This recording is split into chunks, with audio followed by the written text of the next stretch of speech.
What's good everyone, yadiiiigg, 4 eyes, 2 G's here, and today we're here to talk about leaks. And I'm going to go back in time and kind of look at some artists that are prone to leaks and discuss how they've impacted their albums, rollouts, and career. Now, I just want to say this off the bat. This is from my perspective, from the places I go on the internet, from the friends I talk to in real life, and from my time period. I don't know every leak that's ever happened in the last 20 years, so this isn't meant to be a comprehensive list, but it's what I've witnessed happen. And the first one is a 2015 Young Thug leaking in, where somewhere around the vicinity of 80 to 100 Young Thug songs and Young Thug collaborations surfaced onto the internet. Apparently caused by an internal security leak, these leaks had a huge impact on Young Thug's career.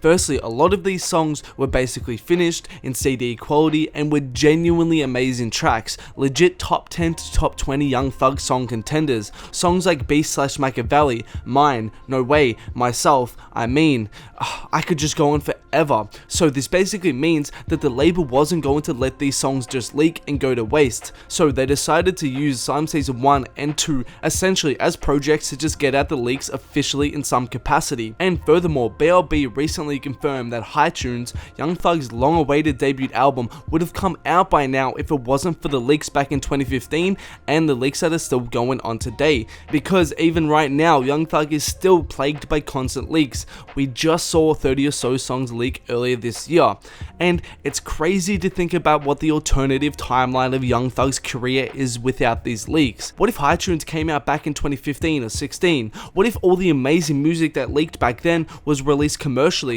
and not just on tapes? Would Young Thug have blown up back then? Would he have more hits? Just really interesting to think about. And next, it's only right, Playboy Carti. And just like with Young Thug, it's super interesting to think about the alternative timeline that we could be living in right now if Carti's music wasn't so prone to leaking. I think it's really fascinating to think about 16x29, the Uzi Carti collab album. At this point, between all the leaked collabs, we've essentially what could be considered a mini project between the two. We've even got all the big snippets that fans were hyping up, like Firearms/Squad and Break the Bank.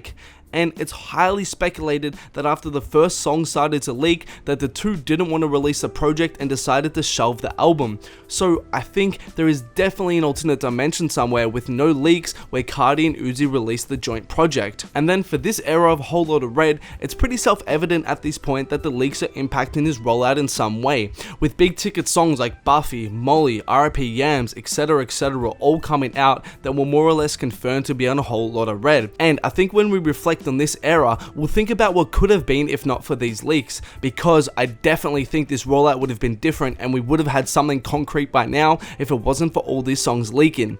And at this point, I'm honestly kind of just getting over all these leaks. I would honestly prefer to just have a complete commercially released project that's Carti's vision and just not all these scattered leaks. And before we go on guys, just a reminder, if you haven't, please make sure to hit that like button down below, make sure to subscribe to your boy if you're not, turn on those notifications so you guys don't miss a video of mine. And also, couple quick shout outs from my Instagram. Shout out to the following people. We have Gian's Book of Thrill, we have Lacto Free Chalky Milk, and we have my man Jaden Trainer. Thank you guys a lot for commenting and supporting me over on IG. If you haven't already, at yadiiiigg, make sure to follow your boy.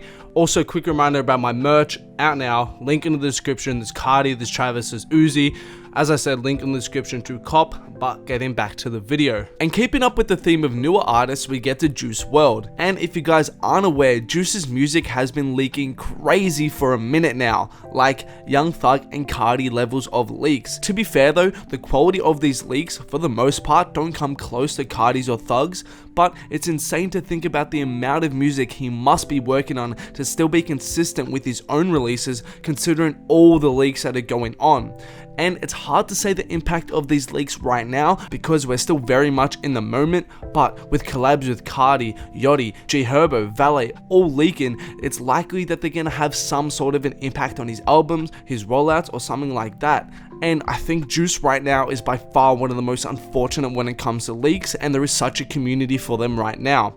And touching on another artist I briefly mentioned earlier, I think Lil Uzi Vert is another artist whose career has been impacted by leaks. Maybe not to the same extent as a Juice, Thug, or Cardi, because in comparison, he doesn't have the sheer quantity of leaks that they do, but in this era of Eternal Take, it's been highly rumored that leaks have played an integral role into the prolonging of the album's release, with some of the most most anticipated tracks for Eternal Take, like 1600, of course, Run It Up, leaking ahead of time. It's been said that he was forced to readjust the album due to these leaks.